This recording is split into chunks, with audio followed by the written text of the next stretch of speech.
Welcome to this episode. This is the Sports Roundtable here at To The Point. I'm joined on both sides, if I can do my fingers the right way, on my right-hand side with my head going left, which is weird, is my good bud Jeffrey Lodick. You've seen Jeff on the show before.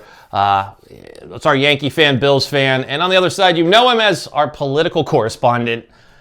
We just bring him on for sports now, too, because he's a man of many hats. That's what your new name is, by the way, Richard. You're the man of many hats. Richard's here. You know Richard Bernstein. He is our political correspondent. Comes on. We're going to have him on again because obviously there's things going on, not in the sports world. But we're here to talk about sports today. Gentlemen, welcome. How you guys been? Great. Want to wish you guys a happy Veterans Day and thank you very much for everything you guys have done. Quite admirable, and the fact that you're doing the show on today just shows you just how diligent and committed you are. So thank you. I mean, the world still moves. We don't leave. You know, we take care. We take care of our peeps. We say our piece. As a Marine, we kind of had our day yesterday, and so today, you know, it's kind of making sure I thank all my friends like Jeff and everybody else. But you know, we got a show, we got to film, we got things we got to do, we got to talk about sports. The world still goes in motion as our brothers and sisters who are active duty right now, they're doing a job they probably would rather be sitting here with us doing this than that. So at least that's what I'm going to go with because I wouldn't want to be in the sandbox. That sucks. I agree with you, Eric, and I want to say happy birthday to the Marine Corps. You know, it's great. And I got to tell you, I even said it yesterday, I couldn't believe how many Marine Corps folks infiltrated my Facebook page. I'm friends with so many. So yesterday it was flooded. Right. So anyway, but it's a great thing. It's a big day. So happy birthday. I didn't realize I knew that many Marines. Like I was like, and I am one, and I'm like, how do I know this many? Real quick story before we get going with the sports show. Out of these rivalries you have within the, but we really don't have them. I mean, we give each other cheap shots, but I think when we get out, it's different because it's more like respect because we did it. So it's like we might. I mean, the two of us are not officers, so we don't have any skin in the game with the Army-Navy kind of football game because I'm not a ring knocker, so and I'm a Marine, so it's like, I don't care. My grandfather was in the Army, so I kind of pull for them just because it makes more sense because that's kind of the game we'll be playing. But, you know, it was funny. Yesterday I had the privilege and honor of speaking to Brigadier General Norm Cooling. And, Jeff, you know what I struggled with, right?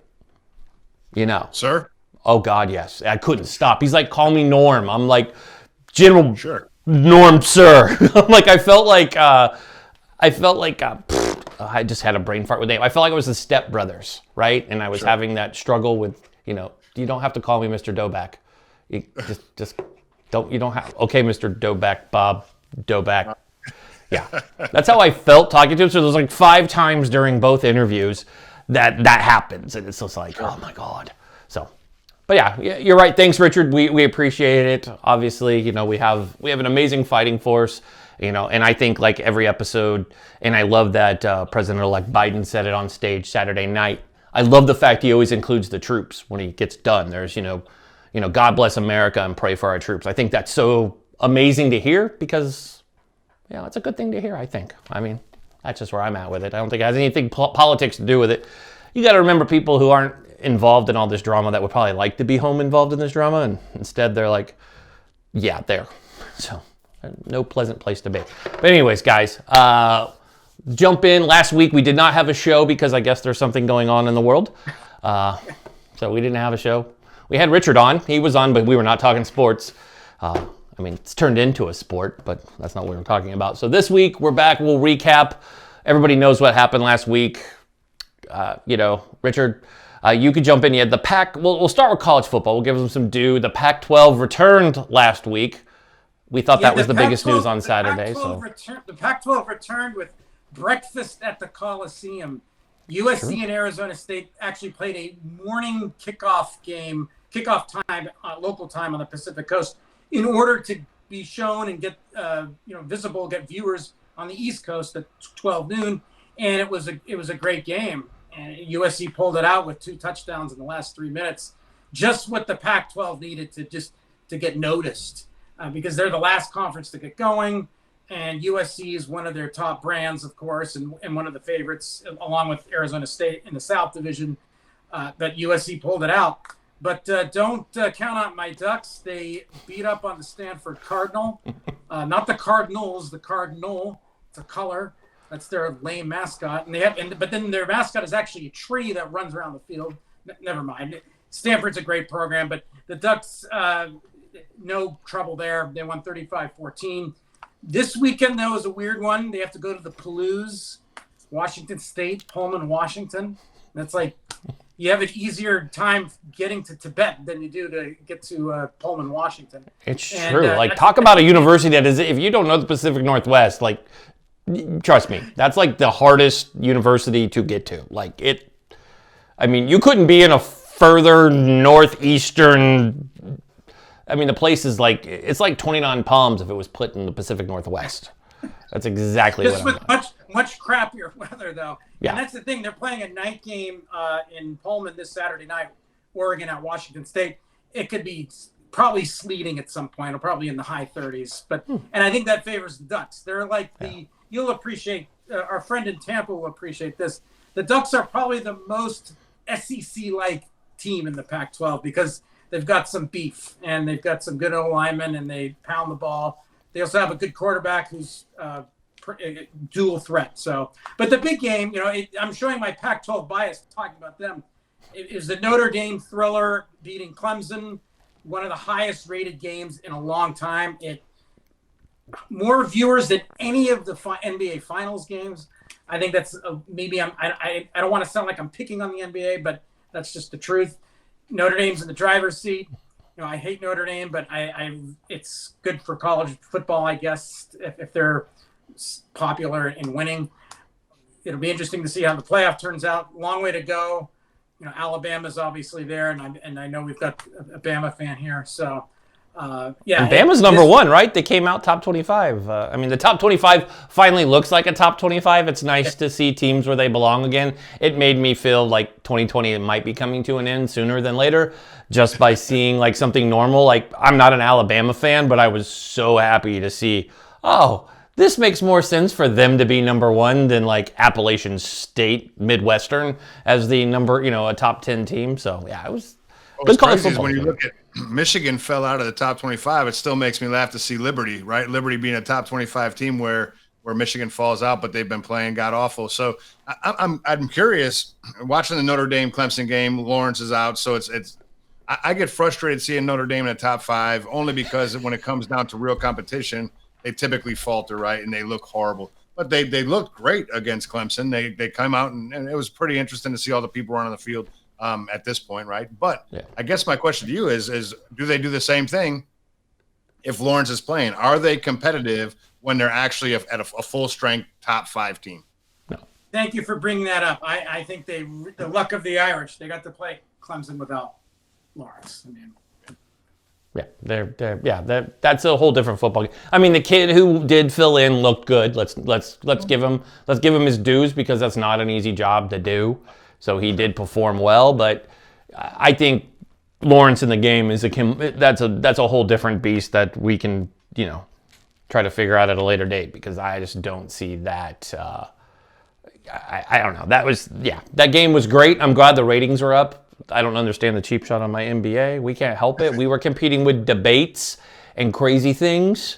I love the NBA, but the other thing is it's just seasonal. People want to watch football this time. Yeah, it is weird, but to be fair, and I will talk about a little bit about the NBA here as we kind of jump. We'll end with NFL, but we'll kind of jump between all the other sports.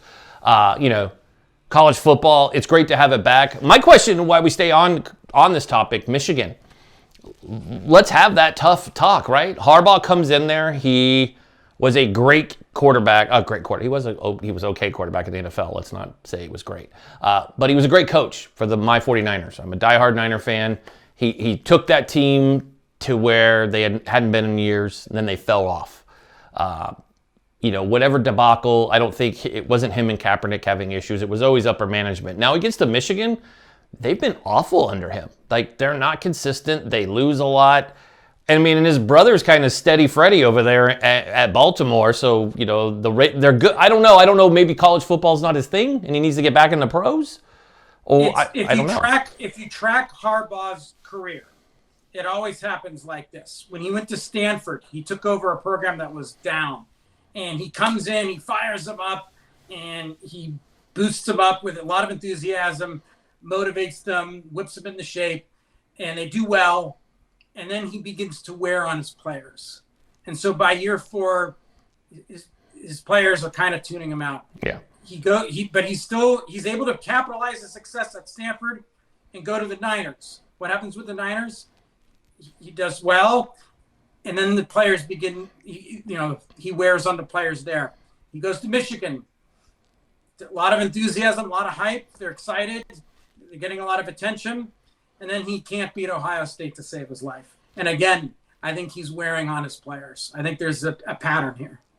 I mean, I think it's hard. Yeah, I mean, I think it's hard around pro play. I mean, college kids aren't pro guys, and I'm not saying pro. I mean, it's the same way. Nick Saban didn't perform well in the pros because you can't talk to pros like you can a college kid at Bama. It's a completely different way to coach, and some players are receptive to it. You have guys who like that, and then you have guys that will not be talked to in a certain way. They know they're there for 2 years. They're there just to qualify to get in the NFL and do the draft. That's what they're playing the sport for. It's different. You get to the pros. Those guys are like, I make more than you. I got a Heisman. I'm this. I'm that. So what? You were a college football coach. It's not the pros. That's the attitude that you usually see. What were you going to say, Jeff? Well, I was just going to say, it's interesting to me. I'd like to see what happens with Harbaugh because he can't win the big games. Michigan State, Ohio State, big. He hasn't done it since he's been there. That bowl games are irrelevant. And he uses the same. I mean, I know it's a political response for him is that we weren't prepared. That team was better. But the preparation for a bowl game is 6, 7, 8 weeks. If you're not prepared, that's not so much on your players. It's about the coaching. And you've admitted in front of millions of people that you didn't do your job. So to me, he'll probably never quit or move on himself. He will be out. I think he goes back to the NFL and figures out his way there because there's a lot of opportunities coming. And I don't think what he thought was going to happen in Michigan has transpired as such, and he will be on his way. Yeah, the Jets are going to be looking for a coach.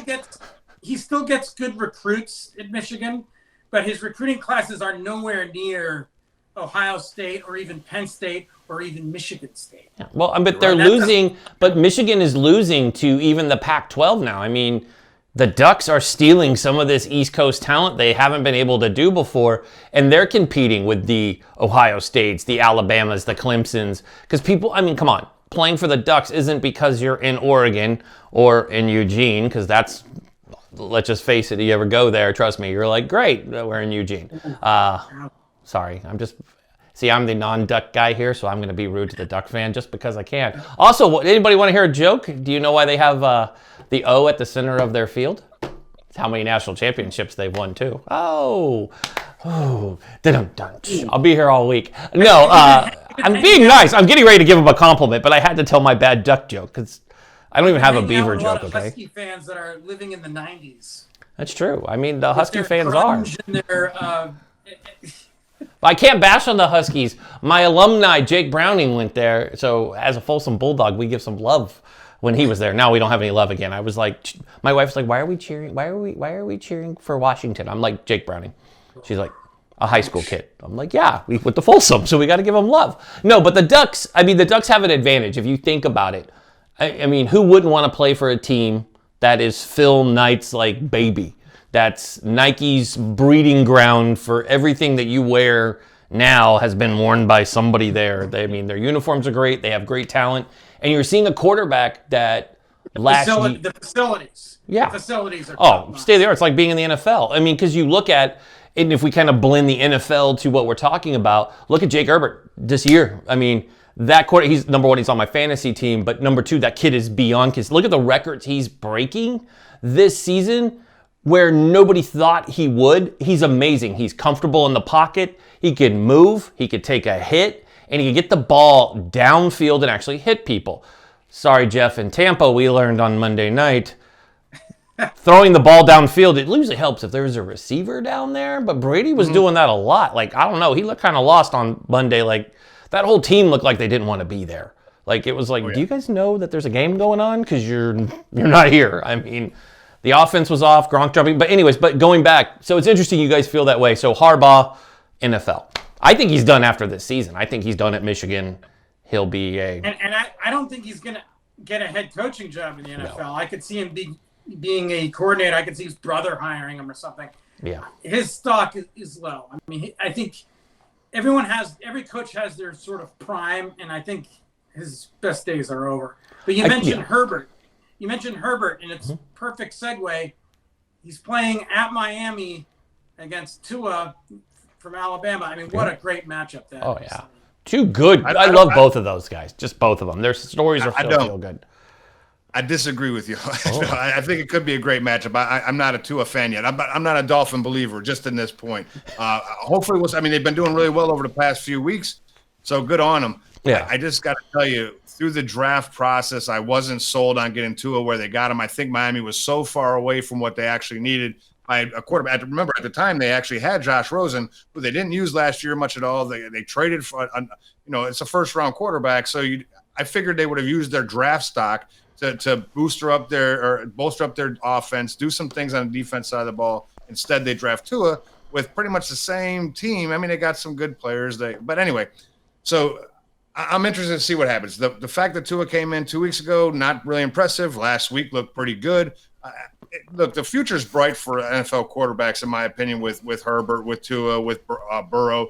I'm excited for the future right about now. It reminds me of the '84 draft when you had Kelly and Marino, and you had all these guys that turned out to be a great career.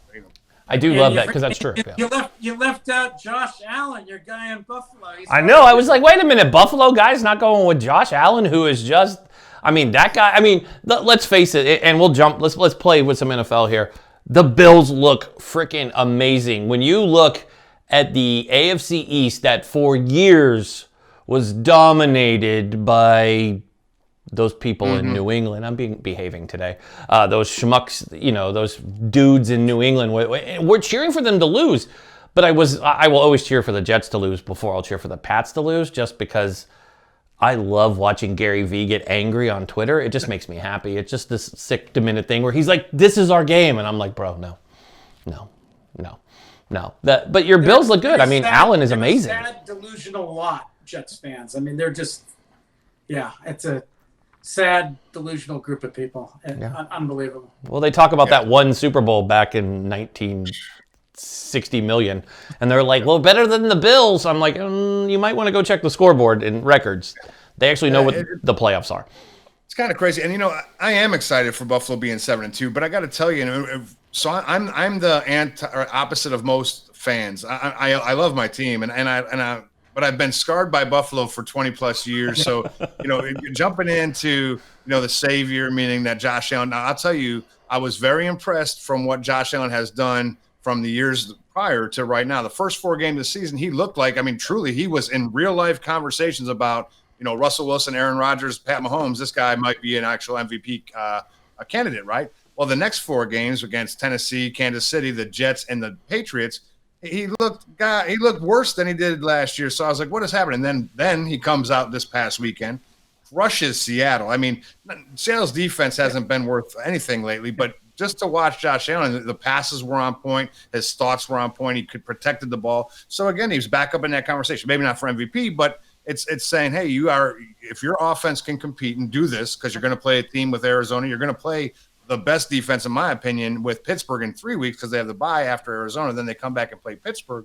That's a competitive game, and that's going to be able to kind of tell you where you really are. But in the AFCs, with the horrible Patriots, the god-awful Jets, and then I don't know yet what the Dolphins are, although they're still there. It could be a competitor, but I don't know. But the Bills are doing what they're supposed to do, by the way. So good on them. So I like Josh Allen. I think his improvement has been amazing. So good on him. That is a good game.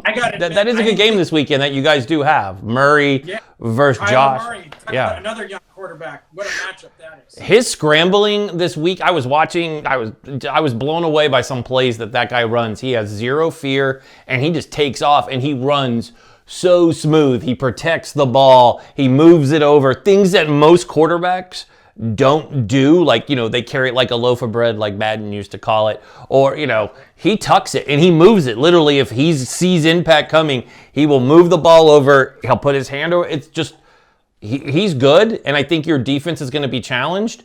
You guys did a great job containing Russ Wilson, which I was shocked about because I thought Russ was going to have a field day because he's done it to everybody else. He just chews them up and spits them out. But you guys figured out what gets to Russ is Russ doesn't like to be rushed. He's been so spoiled all season. Drop back, pat, look around, and just put that sick lob ball that he throws out with DK Metcalf, who can, dude's like run to Houston and back before he catches the ball. And he's like, oh, hold on.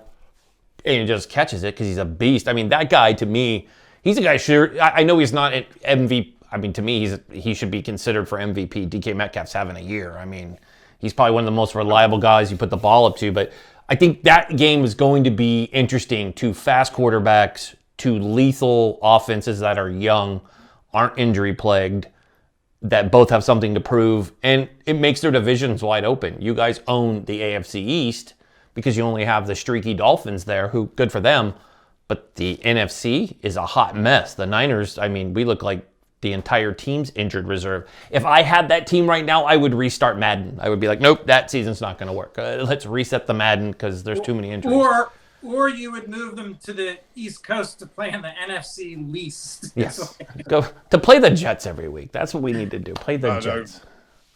Go and play in the Cowboys. Have you seen the NFC East? I mean, the Giants are playing the Eagles this weekend, and I think the Giants could actually be in first place after this weekend is over. That's how bad that division is. It's just ridiculous. And we're talking about teams that would be, you're talking about the Eagles, the 3-4-1 Eagles versus the 2-7. That's the difference between first and second place, is a 2-7 team and a 3-4-1 team, by the way.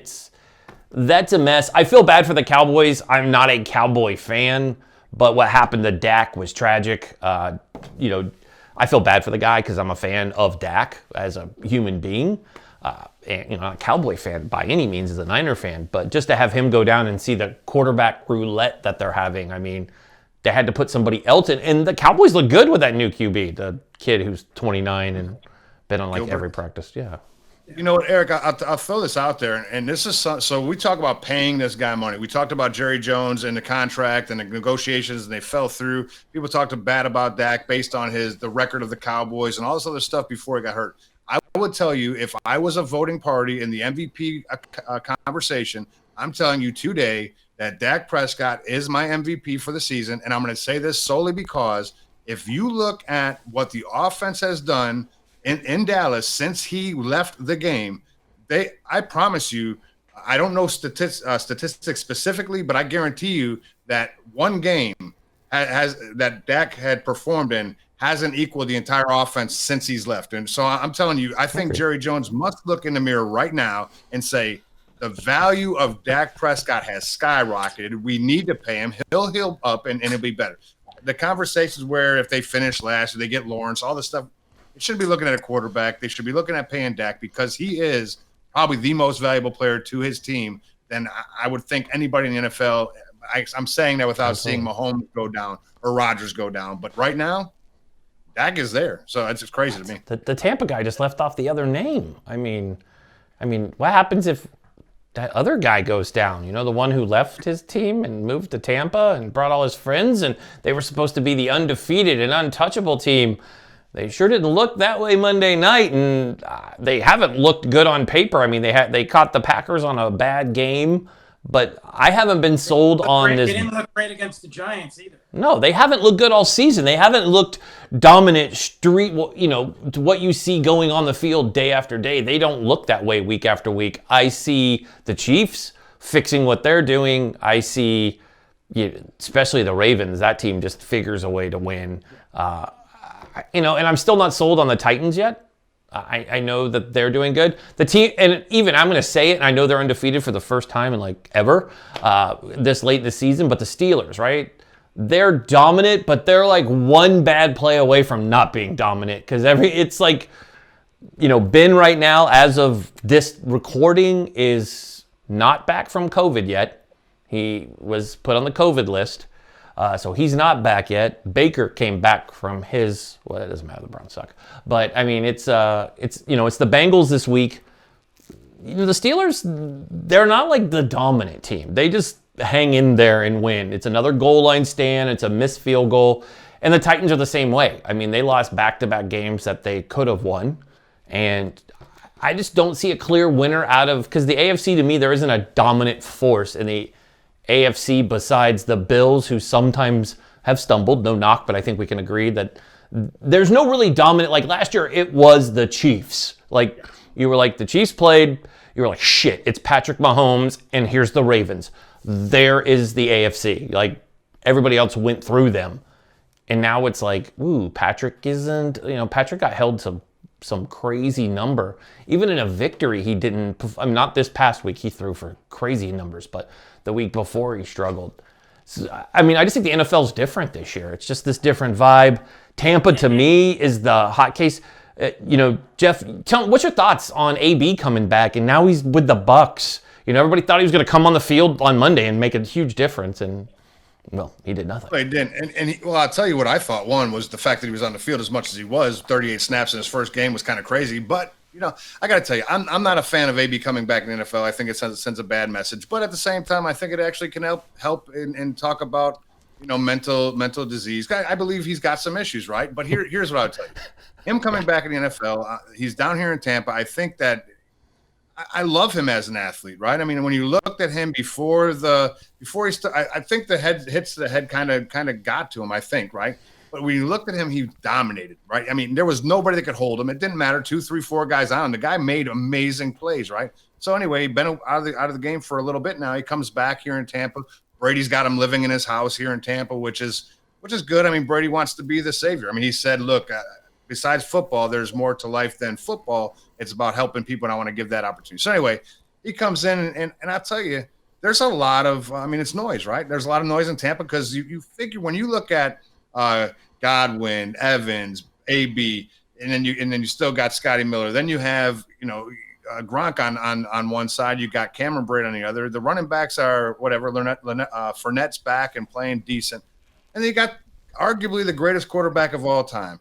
So right now, I'm telling you, there's a lot of people that are bewildered, right? Because they expect to see 35 points a game. They expect the Jameis Winston numbers from last year, minus the interceptions, but they're not getting it. But the one thing that I will tell you, and just watching it, because last year I thought the Tampa Bay defense was underrated because they were on the field constantly. They were constantly put in positions that sucked because of the turnovers. Well, Brady's eliminated that for the most part. Obviously, this past game he didn't. He got 3 interceptions. But when they're on the field without having the turnovers, when they're just playing football, that Bucs defense is truly dominant. And you saw it against Green Bay. It's probably the only game in which they truly outright dominated after the pick 6.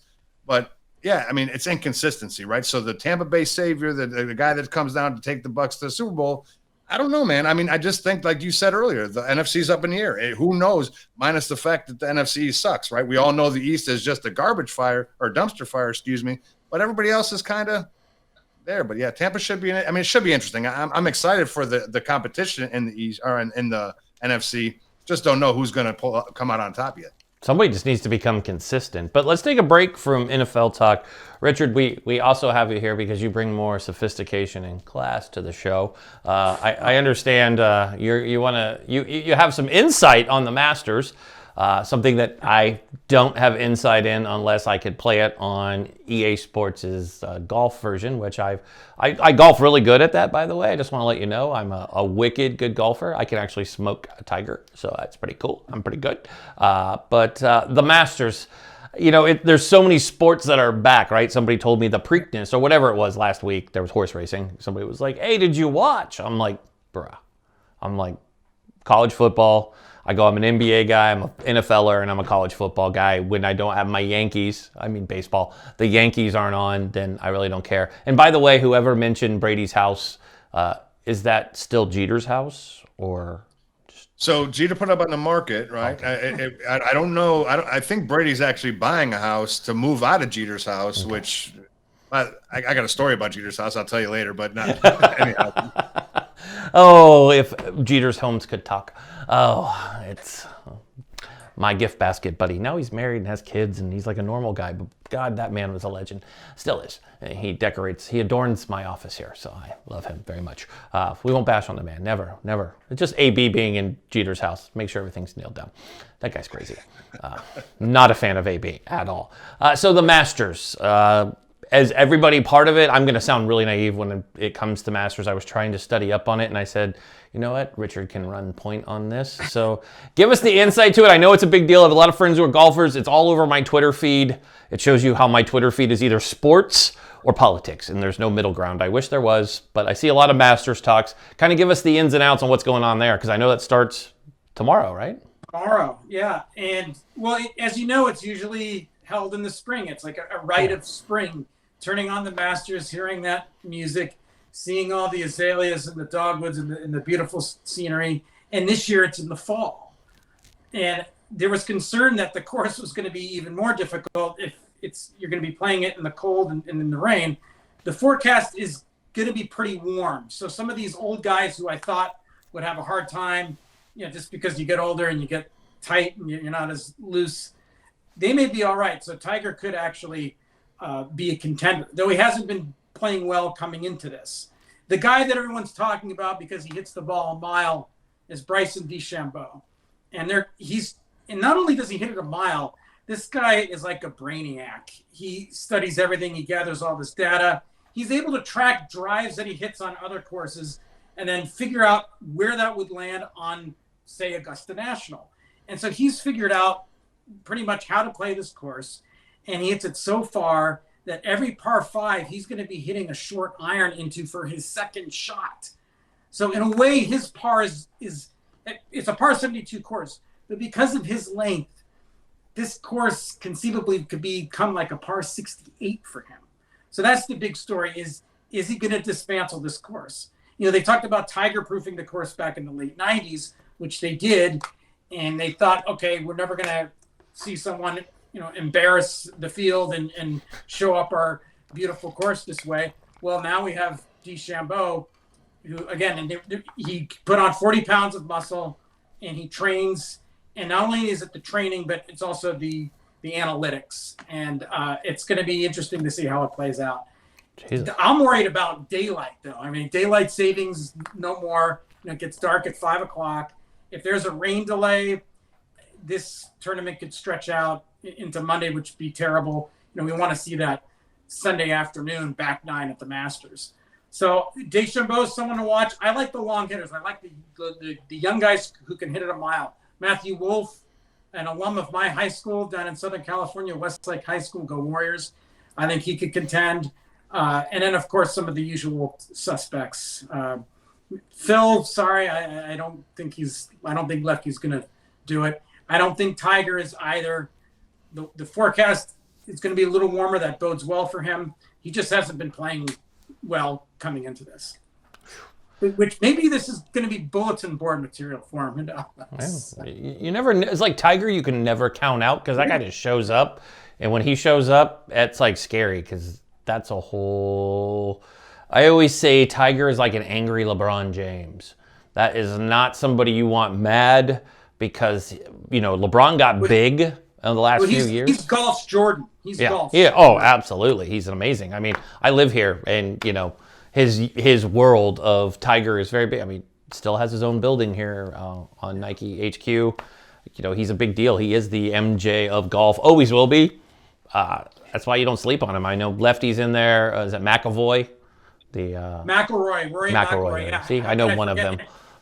And if it gets cold and rainy, again, he's from the other side of the pond. They're used to playing in crappy weather. He could be formidable. Jeff's just laughing. He's like Eric's butchering names. I'm acting like I know what I'm talking because no worse than if I'd tossed a name out there. But I would ask because right now we're about to have a hurricane, right? I mean, it's sitting the tropical storm or it just turned into a hurricane. It's supposed to come through Tampa. I'm not sure. I mean, I think it's Thursday, tomorrow. No, whatever day it is. Thursday it is. Thursday. But is it going to curve up at all? And because I mean, I know I've been to Augusta a million times. I love the Masters course. It is beautiful up there. It's just a nice place. But I do know that if any of the weather comes from this, any of the bands or anything, Augusta's bad when it's wet. I mean, it gets really rough. So it could play a big role in the Masters. But like you said, Eric, I think Tiger being in a conversation, regardless of where he's at, right? The guy he can golf. So dude's a gamer. I'm always rooting for Tiger. Dude shows up to games. I mean, I say that, with all due respect, but Richard, you're right. Now that I think about it, I'm like, what's right? The Masters isn't right now. I know they moved it, but this is a whole different world. I mean, playing the Masters in the spring is much different than playing in Georgia. I mean, I never can tell what the weather is in Georgia. It depends on, I'm watching this off of political press conferences of the last week. So that's my weather updates that I get for Georgia. So it's that the Masters will be closely followed. I think this hurricane's going to play, of course, because it's 2020. This hurricane's going to play. It has to make an issue. It does. Come on, let's all be real here. 2020 is like, I'm not done. You guys think I was done? No. We're gonna mess with more of your shit. That's just what I'm doing. 2020 is like, hold my beer.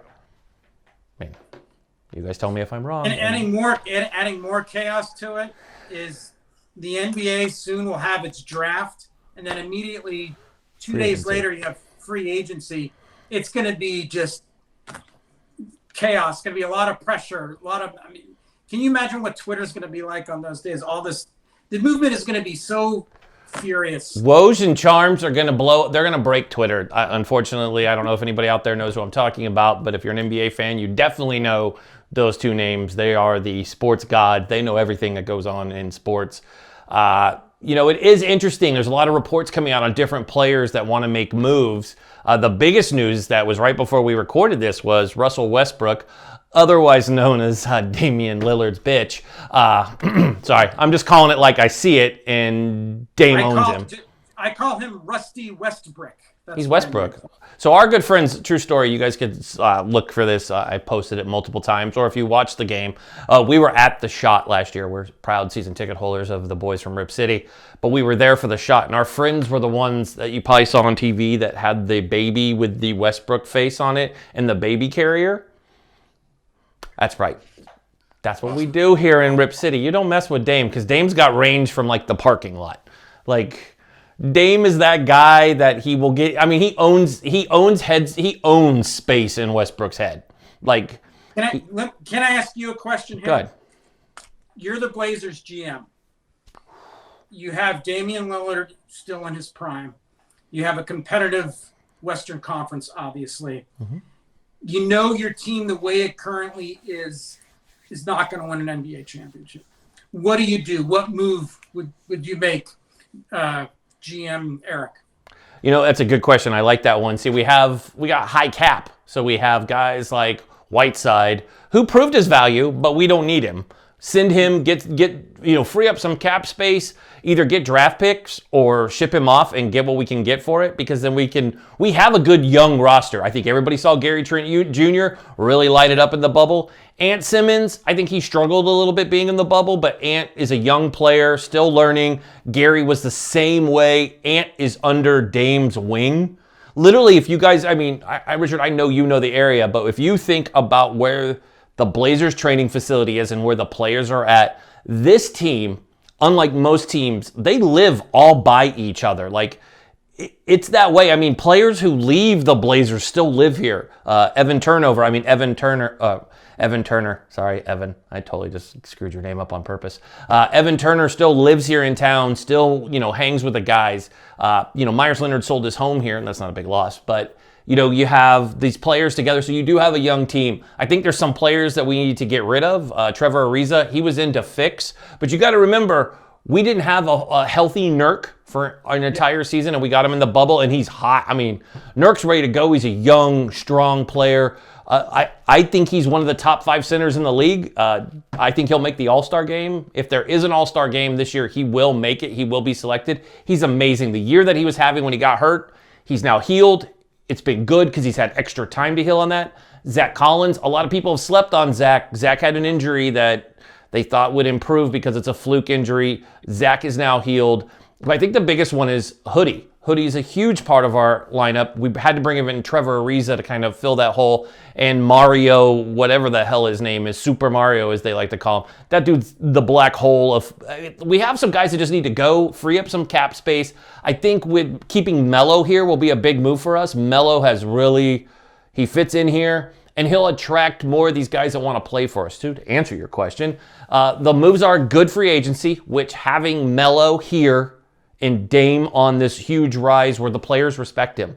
I mean, at the end of the day, that whole blow up between Paul George and Pat Bev going after Dame, both Pat Bev and PG apologized to Dame.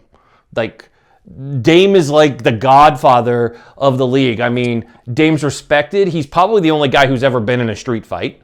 I can almost count. I mean, because you look at these kids. I mean, most of these guys come from pretty. I mean, I'm not saying Dayton, Ohio is thug life, but you know, Dame's had a harder life. We all know that. The streets of Oakland are not easy, and Dame's that player that's heavily respected. So as the captain, you either do your job or you walk.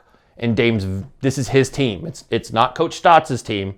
It's not GM Eric's team or current GM Neil Olshey's team. This is Dame's team. We have CJ. We're not going to see CJ. I'm sick of that rumor, by the way. That one is like my NBA drives me nuts. Sick of CJ McCollum trade rumors? I love CJ. I mean, he's got a $96 million contract. He is one of the most underrated players in the league. Him and Dame go so well together. You have Dame, him, and Nurk. You saw a little bit of in the bubble with Carmelo being involved. That foursome and being able to slide somebody into that power forward spot. If Zach's not ready to go or he's still young, if we can't fill that in, you have that being able to find a power forward we could put there. Carmelo adds that extra leadership that Dame needs because CJ's the same as Dame. They've been in the league just as long.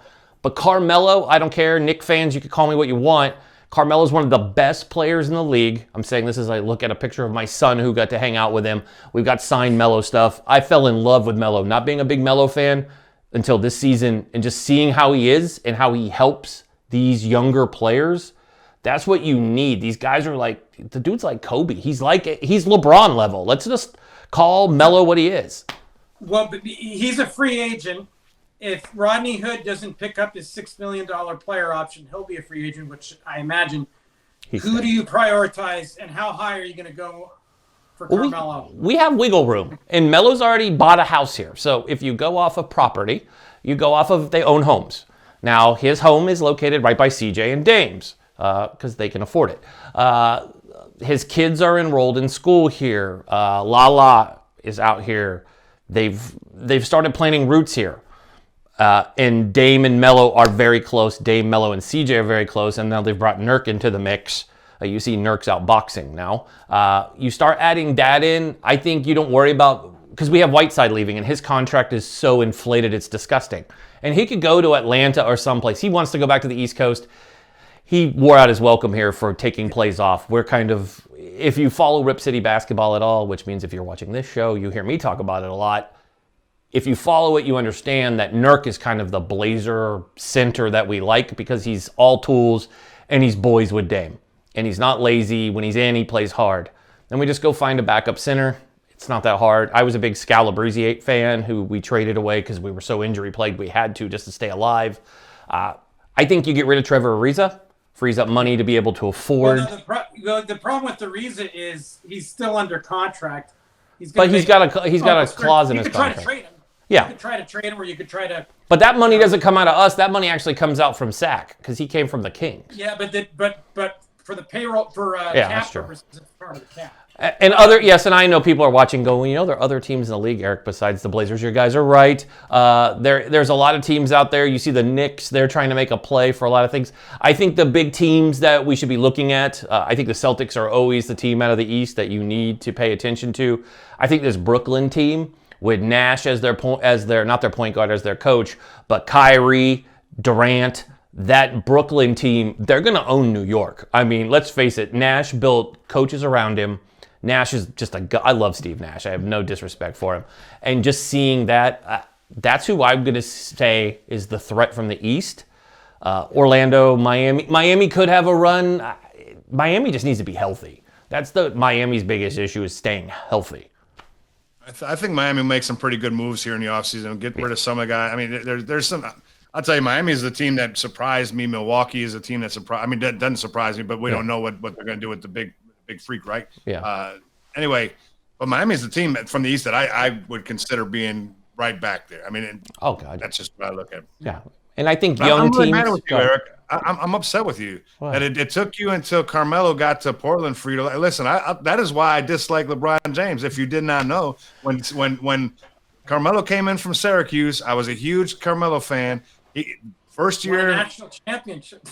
yeah, I mean he was great, right? And then here it is, rookie year, Carmelo, Dwayne Wade, and LeBron James competing for rookie of the year, and of course because King James had been anointed, he gets the rookie of the year. But look. Go back in time.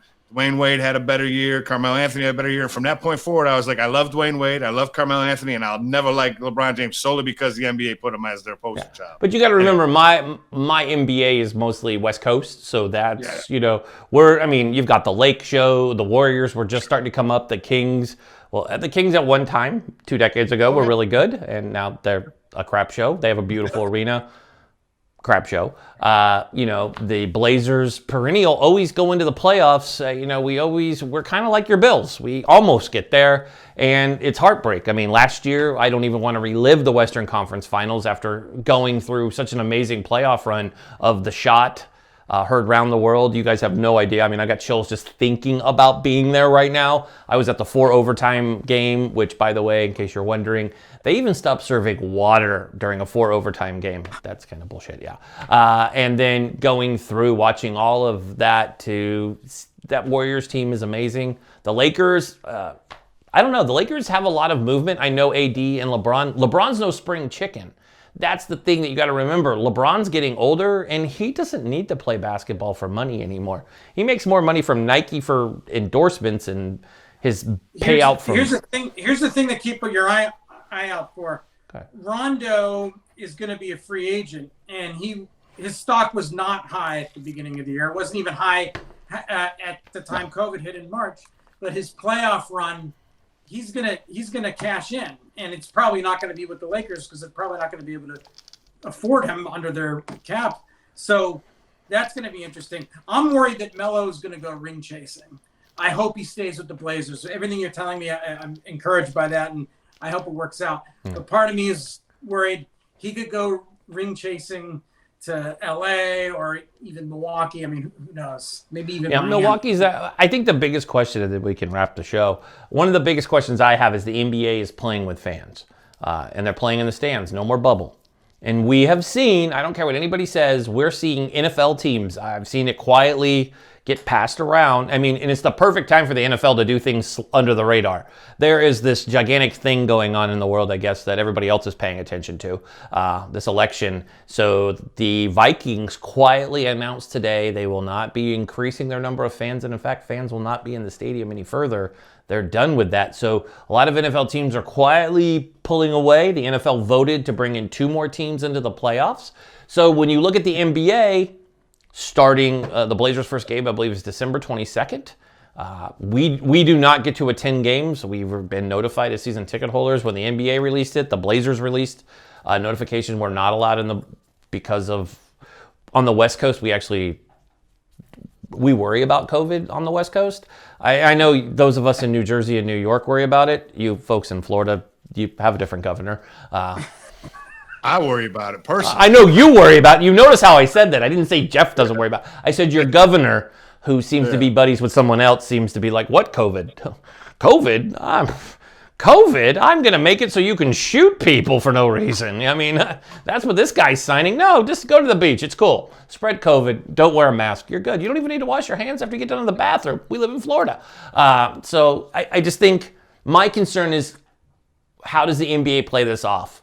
Having a season, because unlike all the other sports, they're cutting their season 10 games short to respect I love saying this, the Tokyo Olympic, the 2020 Tokyo Olympic Games in July of, yes, Richard has it. It's money. Yes. $500 million just to get that Christmas Day 5-game showcase in. I mean, they had to do it. Otherwise, everyone's salary was going to plummet. And I really was worried about how the players were going to, because there was division on that. The older veterans like LeBron were like, no, I need a longer off season. The younger guys are like, you got to look out for us the way the guys before you looked out for you. We need our money too, because LeBron already has enough money. But some of these young guys, they want to get to that second contract. and they want to cash in and get as much as they can now. And they wouldn't have if they went less than 72 games. No, and you're right. I mean, you got to remember Steph Curry. Jeff and I were talking off air. Steph Curry has not played since 2 days before St. Patrick's Day. Klay Thompson is healed. I mean, remember last time we saw Klay, he was on crutches. Klay is healthy again. That Warriors team, I don't care what anybody says, you never sleep on that Warriors team. As long as Klay Thompson, Green, and Curry have breath in their lungs and legs underneath them, they will. Those three can put games away and they'll get themselves into the playoffs. They have a young team that snuck in some wins. But you're right about LeBron, and that's interesting you bring up LeBron. Interesting point is when we had that incident, the amazing thing when the NBA had the stand down in late August that sent Laura Ingraham and Sean Hannity and, well, Trump's always crazy. Well, all three of those people I mentioned are crazy all the time. But the conversation when LeBron stomped out was CJ McCollum again, the hero of, I swear CJ is like wicked smart. CJ brought up the money factor, right? Like, this is how much money we will lose if you walk away right now. Of course, the guy who just walked out the door, he's not going to lose any money. He made more money by beats than he did ever in the NBA. Let's just all be real. His money from Beats when Apple acquired him, that dude's kids have nothing to worry about, and that's just going off that money. And his lifetime contract with Nike. I mean, LeBron doesn't have that, but these younger players, you hit the nail on the head, they are worried because the league is suffering views. We saw that. Yes, debates. COVID-19 doesn't make it easy. Playing in the bubble with games that were being played at 1 p.m. on a Tuesday. Most of us were like, dude, there's a game on right now. Especially on the West Coast. You're like, it's 9 a.m. What do you mean the Blazers are seriously on? Holy crap. So I think the NBA needs to make sure. I know the NBA is cutting edge, and I'll give Adam Silver that. They rocked it in the bubble. I was impressed by the bubble. It'll be good to see fans back in the stands. But I am reading on Twitter, California, Oregon, states that take COVID serious, the players are like, man, we want to play in front of fans. And I get that, especially the Moda Center. If you've ever been to the Moda Center, if you've ever been to a Warriors game, those crowds are scary loud. Like, you can't hear yourself think. It's not the Staples Center where everybody's on their cell phones wandering around. No. And that's true. I'm not picking on you, Laker fan. I'm calling you out. That's exactly how your fans are. Motor Center, we scream during commercials, okay? We're crazy. We don't care. We scream at everything. Oh, they're throwing popcorn. We love that shit. We're here. That's Rip City because that's what we do. So the NBA with COVID, I'm worried because I just don't think that there's a clear path to how we keep people safe. And I think that's the most important thing. The NFL's done an okay job. I just hope the NBA has taken enough time. That's my concern is, do we have enough time that you guys are ready to go in? These players are going to behave themselves because they're out in public. We just saw a couple players. I'm not going to dime out in case they're not supposed to be out in public, but we saw a couple of them at Costco just the other day. They were wearing masks. And how do we know that they were basketball players? Come to Oregon, and I can tell you that a 6'8" guy sticks out in our crowds. Wink, wink, I'll tell you, diversity in Portland is not something that we're known for. So let's just leave it that way. And the soccer players, the Timbers guys, you don't even know who they are. It's okay, they're all short and soccer. But, it is interesting. The NBA, the NFL. I mean, what do you guys, before we go, thoughts on the NFL they added an additional week and they added 2 teams to the playoffs?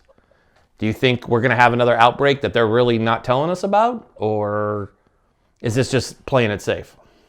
Well, real quick, I think it was smart to expand the playoffs just because of the uncertainty. Teams are going to have at least a couple of bad games because of guys missing for that week. And so you don't know. It's hard to gauge how good teams really are. So the more teams in the playoffs, the better. They did that in the strike-shortened seasons in 82 and 87, and it worked fine. And even though it's not going to be shortened technically, in a way it is, because teams are still figuring themselves out. And I think the more teams, the better. I mean, that's an interesting. More teams. What about you, Jeff? I would agree. I would think it's the safe and sorry. I don't think it's an anticipation for something bad. I would say that the idea of extending it a little bit and giving some space is there just in case. But more importantly, the extension of or expansion of this playoffs, I think that they looked at baseball and saw the goodness of it. I mean, when you look at what the teams that came into the playoffs for Major League Baseball, you're like, the Marlins should not be here right now. I mean, there's some teams that just, I think that's kind of, I think we're going to see that more in many sports, to be honest with you. I think this is not going to be a one-time thing. I don't think it's going to be a one-time thing for the Major League Baseball, although they said it was. I don't think it'll be the one-time thing for the NFL. I think as you start growing the playoffs, the more money is going to come in anyway, because one, ticket sales there's another game, but more important, viewership's there. But you got these smaller market teams that can kill it, right? And they can be in the playoffs. So you see a Cincinnati that makes the playoffs when in real life, should they? Yeah. And you're seeing it with the NFL with their fines, too. Yeah, they were talking about expanding the regular season to 17 or 18 games. Keep it at 16, but have 8 teams in each conference make the playoffs.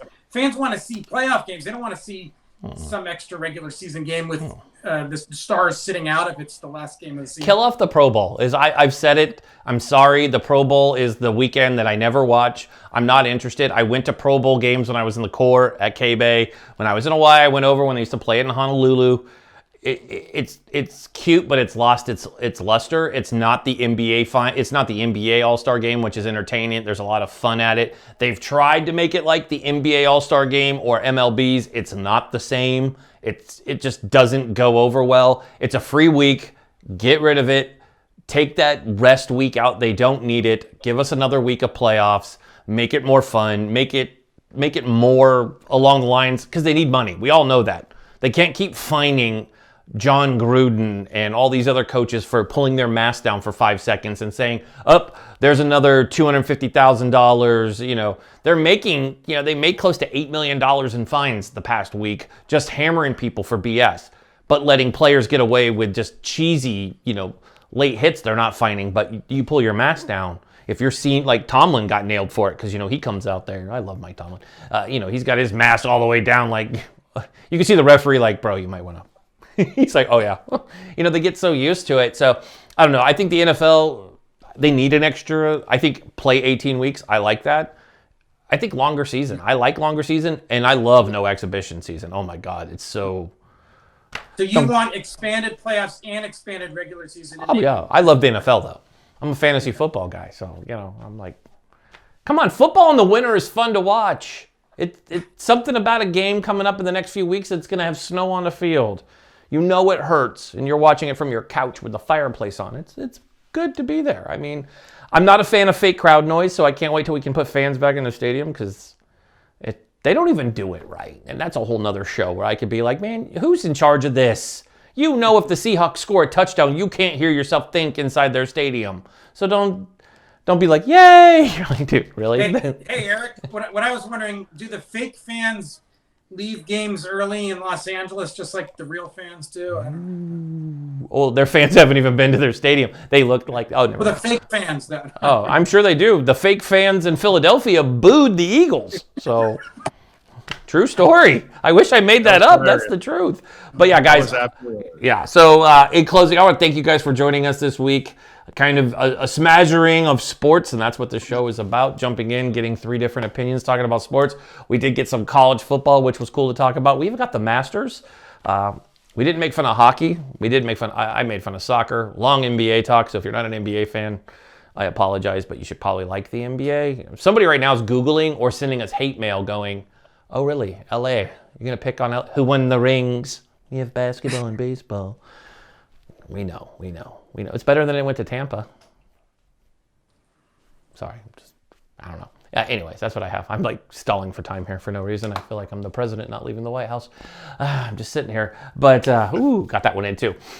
It's only 4 presidential zings so far. But anyways, guys, I want to thank you both for joining me. We'll have to have you guys back real soon to chat sports. Everybody else, thanks for tuning in. Drop your picks for who you want to see this week in college football with the big games there. Tell us who you like in the NFL. We'd love to hear your thoughts on picks that you're having for this weekend. And tell us, my question for everybody who's an NFL fan is, who do you have in the Super Bowl? I want to see it in the comments. Put your pick for who will be there whenever they decide to have the Super Bowl. I know it has a date, but I've been told it can move a week or two. due to the fact that there's only the NBA to compete with now, and nobody's competing on that Sunday. I'm sorry, they own it no matter what Sunday they have it. They could have it tomorrow, and the Super Bowl would still sell out. People would still show up. So I want to hear your guys' picks. Go ahead and put them in there. Richard, Jeffrey, you guys both rock. Thank you for joining us. Everybody else, we'll be back tomorrow for our Friday's episode. See you tomorrow.